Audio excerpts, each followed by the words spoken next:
넘어서요. 예수님이 죽은 지 3일 만에 부활하셨습니다. 3일 만에 부활하셔서 죽은 종교, 생명이 없는 죽음만 탓하는 것이 아니고 영원한 천국과 생명까지도 우리가 갖게 되는 것입니다. 그래서 예수님을 안 믿고 산다면 가장 불행한 사람이에요. 부모님에게 가장 큰 효도해 드리는 것은 예수 믿고 하나님 자녀가 되는 거예요. 천국 가게 하는 것이 가장 큰 축복입니다. 세상의 살아생전에서는 얼마나 자녀들을 위해서 어려움도 당하고 또 힘든 일을 많이 겪었습니까? 그런데 그냥 세상을 떠난다고 생각해 보세요. 얼마나 참 답답하고 억울하겠습니까? 그러나 세상을 사는 것으로 끝이 아니고 끝난 후에는 우리가 주님 앞에 가야 된다는 것을 우리가 믿게 됩니다. 그래서 이 부활절은 대단한 축복이고 영광된 날입니다. 우리 크리스찬들에게는 대단히 큰 축복의 날이에요. 영광의 날이에요. 그래서 저는 늘 얘기합니다. 예수님이 부활하지 않았었으면 어떻게 됐을까? 종교일 뿐이에요. 한낱 예수님은 교주일 뿐일 거예요. 그런데 예수님은 죽으신 지 3일 만에 부활하셨단 말이에요. 이게 바로 포인트예요. 부활이 없는 것은 한낱 종교의 뿐이지요. 부활이 없으면 한낱 종교일 뿐이고 한낱 세상 사는데 위로받을 수밖에 없는 입장일 거예요. 그런데 예수님께서는 우리의 현재와 미래까지도 주님은 책임져 주시고 3일 만에 부활해 주셨어요. 대단한 축복이에요. 그래서 부활절 예배드리는 여러분 모두가 이런 영광스러운 자리에 앉았다는 것을 꼭 기억하기를 축복합니다. 대단한 큰 축복을 받았어요. 제자들 중에서 두 제자가 있었어요. 예수님이 십자가에 죽으시고 장사를 지난 후에는 큰 시리에 빠졌습니다. 그럴 수밖에 없을 거예요. 예수님께서는 정치적 지도자로 자기들의 영원한 선생으로 생각했는데 갑자기 십자가에 죽으시고 장사 지냈으니 그 제자들 입장에서는 얼마나 허탈하겠습니까? 얼마나 답답하겠어요. 내가 지금까지 뭔 짓 한 거야? 내가 지금까지 헛된 일만 했어. 예수님의 죽음으로 그것이 끝난 줄 알았거든요. 그래서 두 제자는 엠마오로 내려가게 됩니다. 실망했으니까, 낙심했으니까, 예수님이 죽은 것으로 끝났으니까. 그런데도 한 가지 여윤을 남겼어요. 예수님이 부활했다고 하는데 여자들이 미쳤지? 너무 그리워하다가 착시 현상을 받은 건 아닐까? 제자들조차도 이렇게 생각했거든요. 막달라 마리아가 무덤에 갔다 와서 예수님이 부활하셨대 한 말도 믿지 못했어요. 그래서 지나가는 길에 이렇게 얘기합니다. 진짜 부활한 거는 맞는 거야? 예수님이 부활한 거야? 말도 안 돼. 죽은 사람이 어떻게 살아날 수가 있어? 말도 안 되는 거야. 이렇게 서로들이 이야기하면서 내려가요. 어쩌는 아마 모르긴 해도 너무 예수님을 그리워하다가 어떤 환상에 빠진가 봐. 착각한 것 같아. 서로 이렇게 두루두루 이야기하면서 내려가게 됩니다. 누가복음 24장 13절 같이 한번 읽어볼까요? 시작. 그날에 저희 중 둘이 예루살렘에서 25일이 되는 엠마오라 하는 촌으로 가면서 이렇게 엠마오로 향해 가면서 여기 한 25리 정도 돼요. 예루살렘에서 엠마오까지는 25리. 키로수로 말하면 한 9km 정도 됩니다. 9.8km 정도 되는 거리를 걸어서 내려가는 과정에 있었어요. 엠마오는 지금에 와서는 어떤 지명이 붙었냐면은 부활절 휴가라는 지명이 붙었대요. 지금 현재. 그래서 부활절이 되면은 사람들이 이 엠마오라는 동네로 휴가를 떠난다고 합니다. 때로는 적게는 3일, 어떤 사람은 일주일, 어떤 사람은 한 달 동안을 엠마오에 머물면서 휴가를 보낸다고 합니다. 내년에는 부활절 때 나도 엠마오로 휴가 가버릴까? 사람들이 그렇게 얘기하고 그 많이 그쪽으로 가니까 엠마오라는 지역이 지금도 지명 자체가 부활절 휴가 지역이에요. 그래서 모든 사람들이 그쪽으로 휴가를 떠난다고 합니다. 우리는 휴가 떠날 수 없어요. 예수님이 부활하셨거든. 예수님이 부활하지 아니하셨으면 거기 갈 필요가 없잖아요. 제자들이 예수님이 부활하셨다는 걸 확신했더라면 엠마오에 내려갈 필요가 없었어요. 엠마오에 왜 내려갑니까? 예수님이 부활하셨는데 예수님이 부활했다는 말을 믿지 못했기 때문에 저들이 내려가는 거란 말이에요. 예수님이 부활하셨고 또 부활하신 예수님을 만나지 못했으니까 엠마오로 지금 내려가고 있는 과정에 있는 거예요. 아마 여러분도 어떻게 될지 모르겠어요. 예수님을 만나지 못하신 분들은 주일날 어디로 가요? 엠마오로 내려가고 있을지 모르겠어요. 휴가를 떠날지도 모르겠어요. 놀러 간지도 모르겠어요. 예수님을 믿어지지 않으니까, 예수님이 부활하신 줄 확신하지 못하니까 두 제자조차도 엠마오로 내려가게 된 겁니다. 그 첫째가 뭐예요? 실망했으니까요. 낙심했으니까. 부활하신 예수님을 만나지 못하니까, 예수님이 부활하셨음에도 불구하고 부활하신 예수님을 만나지 못하니까 실망하고 낙심하고 결국 엠마오로 내려가게 됩니다. 내려가게 되는 분들의 특징이 제가 살펴봤어요. 3가지 정도 나와요. 첫째가 믿음이 약해지니까 자꾸 과거 생각이 나더라는 거예요. 사람은 믿음이 없으면 주님을 바라볼 수가 없어요. 믿음이 있을 때 주님을 바라볼 수가 있는 거예요. 우리가 바라보는 모든 세상권은 믿음으로 바라봐야지 불신의 눈으로 바라봐서는 안 돼요. 이성의 눈으로 바라보는 것도 아니고 지식의 눈으로 바라보는 것도 아니에요. 어떤 사상과 철학의 눈으로 그런 관점으로 바라보는 것이 아니에요. 믿음의 눈으로 바라봐야 돼요. 그런데 믿음이라는 것은 어떤 특징이 있느냐 하면은 웨이브 현상이 있어요. 웨이브 특징이 있어요. 믿음은 올라갈 때도 있고 낮아질 때도 있어요. 사람은 감정을 가졌기 때문에 이 믿음은 올라갔다 내려갔다 올라갔다 내려갔다 이렇게 하거든요. 그런데 올라갔다 내려갔다 하다가도 푹 빠져버리면 안 돼요. 너무 푹 빠져버리면 다시 스스로 일어날 수 없기 때문입니다. 믿음이 약해졌을 때도 스스로 이길 수 있는 버팀목이 있는데 그 버팀목은 하나님 말씀인 거예요. 하나님 말씀이 생각나지 않으면 예수님만 찾아도 살 수 있는 기회가 열리는 거예요. 예수님이라도 붙잡으면 돼요. 예수님이라도 찾으면 가장 기본적인 거 예수님만이라도 부르면 되는 겁니다. 그래서 웨이브 현상이 있다. 이스라엘 사람들이 출애굽을 하고 가나안 땅에 들어가지 못하고 중간 광야에서 버림받는 사람들이 3분의 1 정도 돼요. 200만 명이 넘는 중에서 3분의 1이 광야 40년 동안 죽었어요. 그러니까 이리저리 죽은 거예요. 벌받아 죽고 진노에서 벗고 불신하다 죽고 원망하다 죽고 뭐 불평하다 죽고 대적하다 죽고 거의 그렇게 많이 죽어나갔습니다. 왜 그랬을까? 간단합니다. 과거에 이 믿음이 없다 보니까 자꾸 옛날이 생각이 나는 거예요. 옛날 죄 짓던 일들이 생각나는 거예요. 그게 그립습니까? 예수 믿기 전에 타락했던 모습이 그립습니까? 예수 믿기 전에 술 먹고 방탕했던 생활이 그립습니까? 예수 믿고 나서 저주받고 힘들었던 생활이 그렇게 부럽습니까? 이렇게 광야 생활에서 과거를 동경하다가 벌을 받은 거예요. 이걸 죄라고 성경에는 말합니다. 전에 무지하고 죄짓고 타락했던 삶을 동경했다는 얘기예요. 이게 죄라고 했어요. 민수기 14장 4절에 보면 이렇게 성경은 말씀합니다. 같이 시작. 이에 서로 말하되 우리가 한 장관을 세우고 애굽으로 돌아가자 하매 그랬어요. 애굽에 왜 돌아갑니까? 전의 생활로 왜 돌아갑니까?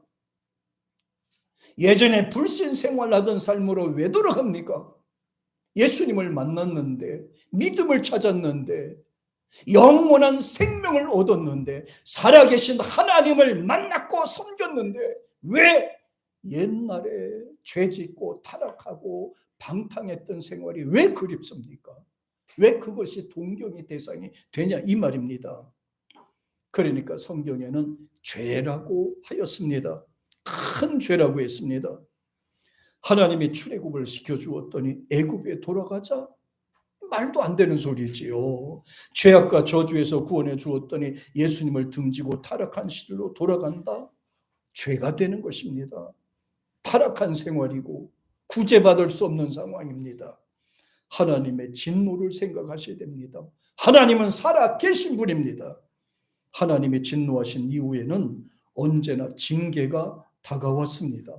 민수기 11장 1절에 보면 이렇게 나와요. 시작. 백성이 여호와의 들으시기에 악한 말로 원망하며 여호와께서 들으시고 진노하사 여호와의 불로 그들 중에 붙어서 진 끝을 사르게 하시매. 이렇게 보죠. 하나님을 떠나면 자유스러울 줄 알았죠. 잘 되는 줄 알았죠. 행복한 줄 알았죠. 그런데 보세요. 가는 곳곳마다 문제가 생기더라는. 물질이 사람에게 소망이 되는 것 같은데 결국 물질을 의지한 결과 인생은 낙심하고 실망하게 되는 것이고, 사람이 좋아서 사람을 따라갔더니 결국은 그 사람을 통해서 아픔과 어려움과 배신의 낙을 누리게 될 수밖에 없었다는 거예요. 이곳에서 저 끝까지 우리가 살고 있는 이 모든 세상은 항상 문제와 죄의 소굴이라는 것을 꼭 기억하셔서 진리에 대한 가치와 기준이 없이는 절대로 감사와 기쁨이 생기지 않는다는 거예요. 그래서 성경은 이렇게 경고합니다. 전도서 10장 8절에서 같이 시작. 함정을 파는 자는 거기 빠질 것이요 담을 허는 자는 뱀에게 물리리라 그랬어요. 하나님의 진노 안에 있으면 더 이상은요 벗어날 길이 없는 거예요. 사업을 했는데 그곳에도 함정이 있고요. 좋은 환경이 주어졌어도 그곳에서 낙심과 실망하는 일이 있을 것이고요. 속임과 거짓으로 사람이 넘어가는 일이 있을 거라 이 말이에요. 그러면서 말합니다. 담을 허는 자는 뱀에게 물릴 것이다. 하나님의 진노에 있다면 이렇게 된다고 그랬어요. 항상 정신 차리고 깨어 있어서 하나님을 찬양하는 저와 여러분 되기를 축복합니다. 부활절을 맞아서 부활의 주님을 꼭 붙잡고 살아생전에 큰 은혜가 되기를 축복합니다. 두 번째는요, 예수님을 따른다면서도 습관이 문제예요. 이 습관은 고치지도 못한단 말이야. 이 습관은 고치지도 않아요. 예전 습관을 버리지 못했어요. 두 제자가 엠마오로 내려가는 것은 습관을 버리지 못해서 내려간 거예요. 두 제자는 예수님을 따른다고 하면서도 과거 습관을 버리지 못했습니다. 어렸을 때부터 몸에 밴 이 습관을 버리지 못했습니다. 예전에 불신자로 살던 습관이고 부정적인 언어로 살았던 습관이고 이 습관을 버리지 못했어요. 17절에 보니까 이렇게 얘기합니다. 같이 시작. 예수께서 이르시되 너희는 길 가면서 서로 주고받고 하는 이야기가 무엇이냐 하시니 두 사람이 슬픈 피 띠고 머물러 섰더라. 보세요. 세상에 살고 있는 모든 일들은 뭡니까? 주고받는 이야기는 뭡니까? 생명이 없어요. 주고받는 이야기로 인해서 뒤에는 슬픈 빛을 띠고 그랬잖아요. 기쁘고 즐거운 일이 아니라 항상 힘들고 어렵고 답답한 문제들입니다. 습관이 그런 겁니다. 고정관념 같은 것들이 바로 그런 거예요. 그것을 버리지 못하니까 조금만 어려우면 옛날로 쪼르륵 달려가려고 하는 생각. 그 습관이 벗어나지 못해서 항상 하나님 믿는 길에 있어서 방해가 돼요. 장애가 되는 겁니다. 잘못된 습관은 잘라버려야 되는 거예요. 나에게 이익이 되지 않는 습관이라면 버려야 되는 것입니다. 그 습관을 버리지 못하니까 내가 힘든 거랍니다. 버리지 못하는 내가 힘든 거예요. 버리지 못하는 가족이 힘든 거예요. 잘못된 습관을 버리라고 하셨어요.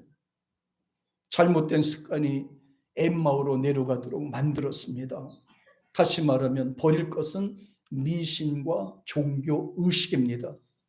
고린도전서 8장 7절 한번 볼까요? 같이 시작. 그러나 이 지식은 사람마다 가지지 못하여 어떤 이들은 지금까지 우상에 대한 습관이 있어 우상의 제물로 알고 먹는 거로 그들의 양심이 약하여지고 더러워졌느니라. 지식이 뭐예요? 주님의 살아계신 거 말하는 거예요. 복음에 대한 지식을 말하는 거예요. 하나님의 말씀에 대한 지식을 말하는 거예요. 이 지식을 갖지 못해서 뭐를 버리지 못합니까? 그래요. 우상에 대한 습관.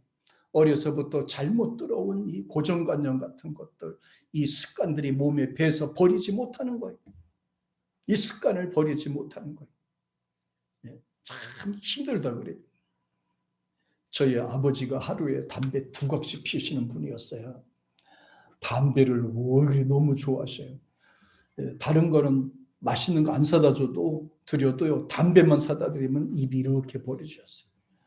하루는 가서 그랬어요. 담배를 태지 마세요. 몸에 좋지 않아요. 그랬더니 딱 쳐다보면서 언제 담배 사다 줬냐? 내가 할 말이 없어. 할 말이 안 사다 줬거든. 안 사다 드렸거든요. 그러니까 언제 담배 사다 줬냐? 그냥 안 좋다고요. 그냥 몸에 안 좋다고요. 그 담배가 그래 좋으세요? 내가 사는 이유는 담배 때문에 산다. 담배가 그래 좋은지 담배 때문에 산대요. 그 습관이 버리지 못하는 거예요. 본인은 괜찮은데 가족이 문제잖아요. 본인이 혼자 살다가 혼자 가면 괜찮은데 그 가족이 문제고 애들이 문제예요. 그 영향을 주기 때문에 그런 거예요. 실제로 피는 분보다 피지 않는 옆 사람들이 병에 걸릴 확률이 2배 이상 높았다고 했잖아요.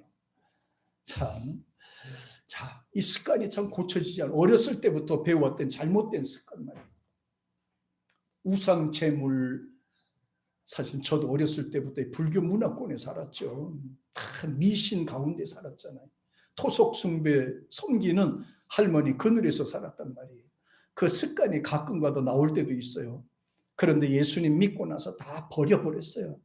버리기가 쉽지 않다고 하는데요. 의식 같은 거나 그런 습관 같은 고정관념 같은 거 다 버려버렸습니다. 그런데 보세요. 고린도 교회 성도들은 이거를 못 버렸어요. 잘못된 의식과 생각을 못 버렸어요. 두 제자도 이거를 버리지 못했어요. 몸에 밴 습관대로 엠마오로 내려간 거예요. 습관대로요. 습관대로. 자기가 가진 습관대로 버려야 되는데 말이에요. 예수님을 따르면서도 미신과 우상 습관을 버리지 못하고 살았던 겁니다. 놀라운 거는 교회를 다니면서도 점집에 가는 분들이 꽤 있다고 그러더라고요. 미쳤어요. 미쳤어요. 그분들이 섬기는 귀신보다 더 위대하신 전능하신 하나님이 계신데 왜 그렇게 합니까? 뭐 그렇게 궁금합니까? 그렇게 그 안다고 뭐가 달라집니까? 살아계신 하나님이 우리의 이 길을 인도해 주시는데요. 왜 교회 다니면서도 그렇게 점집에도 가고 그렇게 합니까? 물어보러 다니고 그렇게 비참하게 합니까? 그러니까 그 점치는 사람들이 교회 다니는 사람들을 사기꾼이라고 그래요. 사꾸라라고 그래요. 사꾸라고 그래요. 한눈에 알아본 되잖아요. 과거의 불신 습관을 버리지 못하면 형식과 습관으로 접근하게 됩니다. 그래서 히브리 기자는 그렇게 살지 마라 그랬어요. 우리 보고 그렇게 살지 말라 그랬어요. 종교적인 삶을 살지 말라. 형식적이고 습관적으로 살지 말라 말이야. 히브리서 10장 25절 같이 시작. 모이기를 패하는 어떤 사람들의 습관과 같이 하지 말고 오직 권하여 그날에 가까울수록 더욱 그리하자. 더욱 그리하자. 우리의 세상에 머물 수 있는 시간이 얼마 안 남았잖아요. 우리가 남아있을 시간이 짧으면 짧을수록 더 하나님 중심으로 살자 이 말이에요. 세상의 것은 사라지는 거예요. 없어지는 거예요. 사람에게 생명과 소망을 줄 수 없는 거예요. 그래서 살아계신 하나님을 붙잡고 끝까지 살자 이 말씀을 강조하면서 세상 습관이나 풍습이나 형식에 매이지 말자고 하는 것을 강조하셨어요. 예수님이 부활하셨잖아요. 골로새서 3장 8절에 보세요. 같이 시작. 이제는 너희가 이 모든 것을 벗어버리라. 곧 분과 악의와 휘방과 너의 입에 부끄러운 것들 그랬잖아요. 벗어버리라 그런 거예요. 습관 같은 걸 갖고 있지만 그걸 잘라버리래요. 잘라버리래요. 아주 잊어먹으려는 거예요. 잊어먹. 현재만 생각하라는 거예요. 자, 그 다음에 세 번째는 엠마오로 두 제자가 왜 갔을까? 예수님이 부활하셨는데 왜 엠마오로 내려갔을까? 예수님이 죽은 지 3일 만에 부활한다고 그렇게 말씀하셨는데도 저들은 왜 갔을까? 간단해요. 노예 근성을 버리지 못해서 그래요. 근성이요, 근성. 과거에 불신자로 살았던 것들요, 짐승처럼 살았던 것들요, 무지하게 살았던 것들요, 방종하며 살았던 것들요, 이리저리 맹목적으로 살았던 삶을 그렇게 표현하는 거예요. 몸에 밴 거 벗어지 버리, 피까지 흐르는 거를 벗어지 버리지 못했어. 시편 2장 3절에 보니까 이렇게 말씀하세요. 시작. 우리가 그 맨 것을 끊고 그 결박을 벗어버리자 그랬잖아요. 끊어버리라는 거예요. 끊어버려. 결박을 벗어버리자는 거예요. 벗어버려. 옛날에 나를 얽매였던 습관과 저주들을 끊어버리자는 거예요. 사도 바울은 또 본질을 추구합니다. 본질적으로 파고들어요. 에베소서 4장 22절을 보실까요? 시작. 너희는 육의 욕심을 따라 썩어져가는 모습을 쫓는 옛사람을 벗어버리라. 이거를 벗어버리지 않으면 좋은 것을 누릴 수가 없고 받을 수가 없는 것입니다. 이거를 벗어버리라고 그래요. 썩어져가는 것들에 목매지 말라는 거예요. 타락하고 썩어져가는 곳에 목매지 말라는 거예요. 하나님이 없이 사는 기준 없는 삶을 그리워하지도 말라고 그랬어요. 그리고 세상에서 유혹하거나 속이지 않으면 세상일은 성공하지 못한다고 하잖아요. 이걸 버리래요. 히브리서는 얽매기 쉬운 것들을 버리라고 했는데 히브리서 12장 1절 같이 시작. 이러므로 우리에게 구름같이 둘러싼 허다한 증인들이 있으니 모든 무거운 것과 얽매이기 쉬운 죄를 벗어버리고 인내로서 우리 앞에 당한 경주를 경주. 여기 보면 얽매이다 그러잖아요. 이게 바로 유페리스타토스 헬라어인데 사방에 둘러싸인 어떤 문화, 어떤 그런 풍습, 어떤 제도, 이게 불신 같은 거 있잖아요. 이게 믿음이 아니고 덕이 안 되고 평화가 안 되는 이런 것들 있잖아요. 사람의 눈에 보는 것보다 가장 힘든 게 뭐냐면 이 마음에 있는 거예요. 근성이요. 우리는 하나님의 자녀, 예수를 그리스도 믿는 그리스도인, 이 사고방식을 바로 하라는 거예요.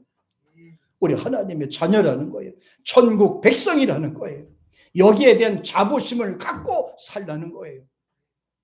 이스라엘 민족은 광야를 지나서 적과 꿀이 흐르는 가나안 땅에 들어가면서 하나님의 인도를 받으면서도 저주받는 애굽을 자꾸 생각하다가 망해버린 거란 말이에요. 잘못된 것은 버리라고 하는 거예요. 우리는 예수님을 영접하고 거듭난 하나님의 자녀입니다. 영광스러운 하나님의 백성들입니다. 사망의 사람이 아니라 부활하신 주님의 사람들인 겁니다. 저주의 사람이 아니라 하나님이 주신 축복의 사람인 것입니다. 노예 근성을 버리십시다. 잘못된 습관을 버리십시다. 그리고 우리 마음속에 살아계신 예수님, 죽은 지 3일 만에 부활하신 예수님, 그 예수님으로 승리하기를 축복합니다. 뒤의 것은 잊어버리고 앞만 향해 달려갈 수 있는 저와 여러분